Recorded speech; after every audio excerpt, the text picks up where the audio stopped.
PSL अब playoffs की तरफ जा चुका है। सिर्फ एक टीम का इंतजार है, वो लाहौर कलंदर भी हो सकती है और किंग्समैन हैदराबाद भी हो सकती है। हैदराबाद की टीम फिलहाल उसके पास ज्यादा चांस नहीं है, कम चांस है, लेकिन जो लाहौर कलंदर है उसके पास 80% चांस है कि वो प्लेऑफ्स के लिए क्वालिफाई कर सकती है।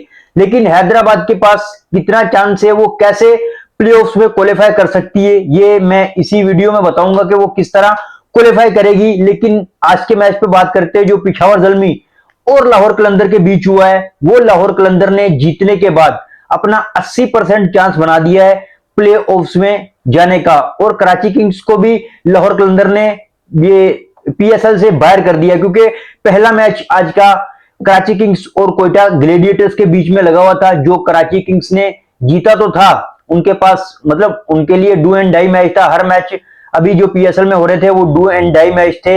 हर टीमें एक दूसरे पर डिपेंड कर रही थी, लेकिन उनको खुद के भी मैच जीतने थे क्योंकि पॉइंट टेबल तकरीबन बराबर बराबर थे। तो जो कराची किंग्स थी वो पहला मैच जीत चुकी थी, उनके पास चांस बन गए थे, वो सुपर मतलब टॉप 4 में आ चुकी थी। लेकिन लाहौर कलंदर और हैदराबाद के मैच बाकी थे। जो लाहौर कलंदर की टीम है उन्होंने अब मैच दूसरा जो आज का मैच था वो जीत लिया है, और उसके बाद जो कराची किंग्स की टीम है वो बाहर हो चुकी है पीएसएल से। वो क्यों बाहर हुई है इस पे भी मैं आपको बताऊंगा, क्योंकि उन लोगों ने पहले 3 मैच अपने जीते हुए थे ये लीग्स में। तो उसके बाद उनसे उनके साथ ऐसा क्या हुआ कि वो प्लेऑफ्स में क्वालिफाई नहीं कर पाए, वो पहले ही बाहर हो चुके हैं। लेकिन लाहौर कलंदर के पास अभी 80% चांस है, और जो किंग्समैन हैदराबाद है उनके पास इतना ज्यादा चांस नहीं है, 20-25% चांस है। लेकिन जो चीजें मुश्किल होती है वो नामुमकिन नहीं होती, वो चीजें हो जाती है आप अगर कोशिश करो। हैदराबाद को अगर प्लेऑफ्स के लिए क्वालिफाई करना है तो उसको पहले अगर वो बैटिंग करते हैं तो पहले बैटिंग करते हुए उनको बोर्ड पर अच्छा टोटल लगाना होगा, क्योंकि वो अगर अच्छा टोटल लगाते हैं तो फिर दूसरी टीम को 50 या 60 रनों से मैच हराना होगा।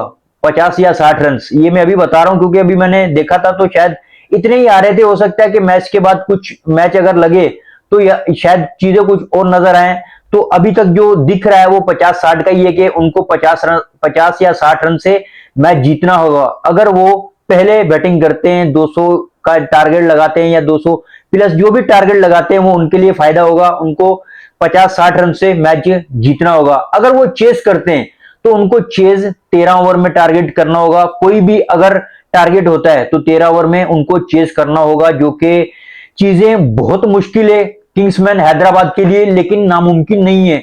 ऐसे मैंने क्रिकेट में बहुत देखे हैं, आईपीएल में भी बहुत देखा है, बहुत मैंने T20 ये वर्ल्ड कप्स में भी ऐसे देखे हैं कि होता रहता है। 13 ओवर में 190 या 200 भी चेज हो जाता है। अगर किंग्समैन हैदराबाद प्ले ऑफ्स के लिए क्वालिफाई करना चाहती है तो भाई उनके लिए चीजें उनके अब हाथ में हैं, उनको प्ले ऑफ्स में क्वालिफाई करना है। तो क्योंकि पहले ये 4 मैच हार चुके थे, उस वजह से इनकी चीजें खराब हुई। और एक चीज इनकी ये खराब हुई कि ये जो लास्ट मैच हारे हैं सिर्फ ये 6 ओवर में 6 या 6.5 कुछ इस तरह 6 ओवर में इन लोगों ने ये जो टारगेट था वो चेस करवा दिया, कुछ 80 रन का। ये लास्ट ओवर अगर लास्ट मैच हार भी जाते लेकिन कुछ नेट रन रेट पर इतना फर्क नहीं पड़ता जिस तरह ये लोग ये क्या नाम है 6 ओवर में इन लोगों ने चेस करवाया है।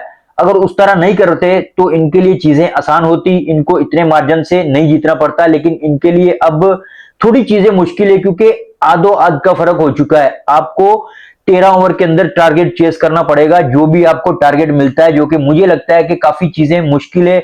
लेकिन देखो क्रिकेट है, ये क्रिकेट में कोई भी चीजें मुश्किल होती है लेकिन नामुमकिन नहीं होता, नामुमकिन नहीं होता है। वो आप अगर कोशिश करो तो आप जीत सकते हो, आपके हाथ में है चीजें। लेकिन जो लास्ट मैच है वो आपकी गलती थी, जिस तरह आप हारे, 80 कुछ का टारगेट दिया था आपने, मैच आपको जीतना चाहिए था, क्योंकि आपकी टीम अभी अच्छी कॉम्बिनेशन के साथ जा रही है, अच्छी क्रिकेट खेल रही है। आप अच्छी क्रिकेट खेल लेते, लास्ट के जो सारे मैच थे आपने जीते, लेकिन जो ये पिछला मैच है वो बड़े ही गंदे तरीके से आ रहा है, उसकी वजह से आपकी जो चीजें हैं वो खराब हो चुकी हैं। तो ये जो लाहौर कलंदर है अभी वो आपको टॉप 4 में नजर तो आ रही है, लेकिन उनको भी ये ये हैदराबाद की जो मैच है उसके ऊपर नजर रखनी पड़ेगी।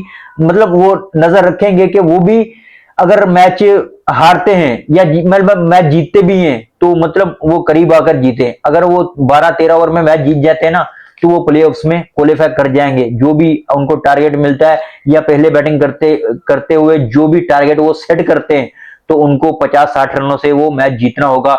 बाकी कराची किंग्स की टीम, उसकी बाहर होने की वजह यह है कि उनका भी नेट रन रेट खराब है। उनके पॉइंट्स में 10 पॉइंट्स है वो जो कि ठीक होते हैं, लेकिन उनका जो नेट रन रेट है वो बहुत खराब था, जिसकी वजह से वो आपको भी नीचे नजर आ रहे हैं और वो बाहर होते हुए नजर आ रहे हैं। क्योंकि उन्होंने एक तो पहले मैच 3 जीते, उसके बाद सारे मैच हार गए, और जो इन्होंने 159 वाला मैच जो हारा था ना कराची किंग्स ने, वो इनको बहुत भारी पड़ गया। क्योंकि 159, मैंने पहले भी बात की थी कि 159 T20 के अंदर आप इतने रनों से हारो ना मैच तो बहुत चीजें खराब हो जाती है आपके लिए। आपका जो नेट रन रेट है वो बहुत गिर जाता है, तो आपको ये चीजें आखिर में देखनी पड़ती है। और इन्हीं वजह से, यही वजह है कि जो कराची किंग्स की टीम है वो बाहर हो चुकी है। क्योंकि ये लाहौर कलंदर के भी 10 पॉइंट है, कराची किंग्स के भी 10 पॉइंट है, लेकिन फर्क ये है कि ये वाली टीम नेट रन रेट से बहुत पीछे रह चुकी है।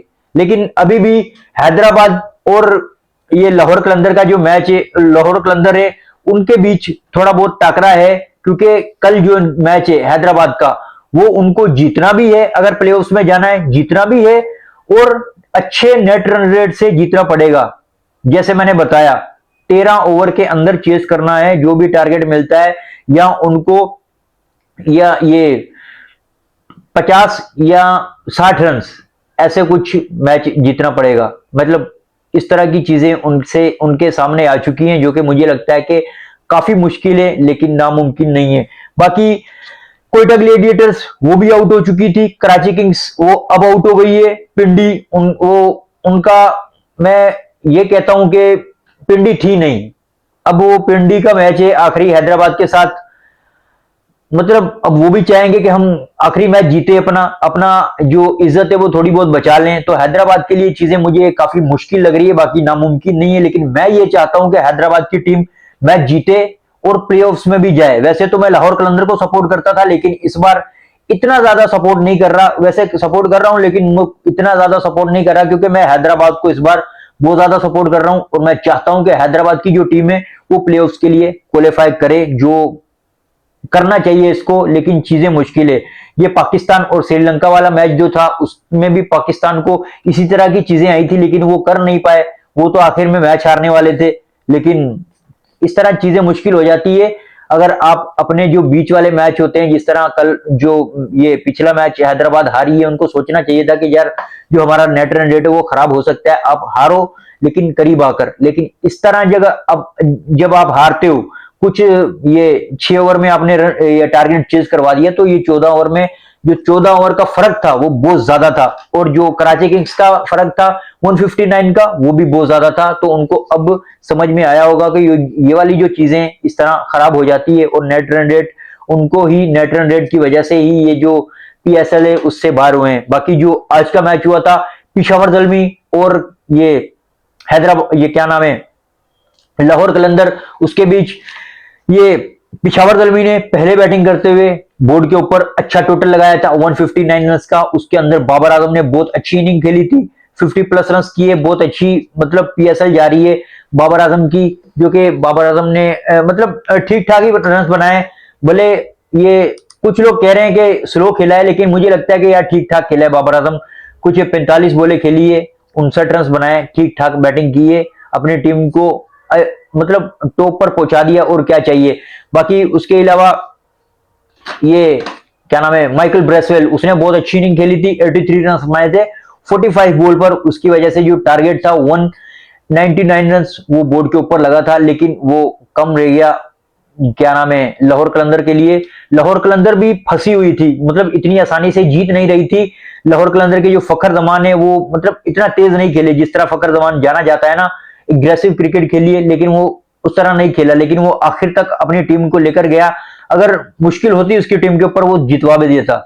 ऐसा नहीं है कि वो नहीं जितवाता, जितवा देता वो। लेकिन वो क्या नाम है, जब सिकंदर रजा और जो माइकल ब्रेसवेल है, नहीं सिकंदर रजा और ये जो डैनियल सेम्स है, उसने जो बैटिंग की है ना, उसकी वजह से जो पिशावर ज़ल्मी है उसके लिए चीजें खराब हो चुकी थी, क्योंकि लाहौर कलंदर का स्टार्ट इतना अच्छा नहीं था, बहुत स्लो खेला इन लोगों ने, लेकिन जो फिनिश किया है सिकंदर रजा और डेनियल सैम्स ने बहुत अच्छा फिनिश किया है, क्योंकि डेनियल सैम्स ने 35 रन बनाए 15 बॉलों के ऊपर और सिकंदर रजा ने 11 बॉलों पर 29 रन।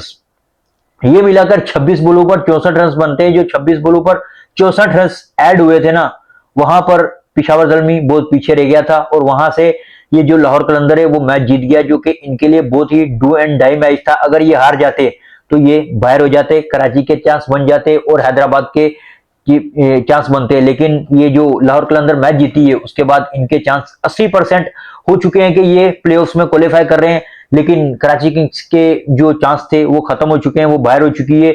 बाकी ये हैदराबाद है, उसके पास 20 या 25% चांस है, जो कि मुझे लगता है कि चीजें उनके लिए बहुत मुश्किल है लेकिन नामुमकिन नहीं है। अगर आप कोशिश करो तो आपके लिए ये चीजें आसान हो सकती है, क्योंकि आपके हाथ में है सब कुछ। अगर जो मैंने चीजें मतलब बताई है, अगर यही चीजें करती है हैदराबाद किंग्समैन, तो वो ये मतलब प्लेऑफ्स में क्वालिफाई कर सकती है।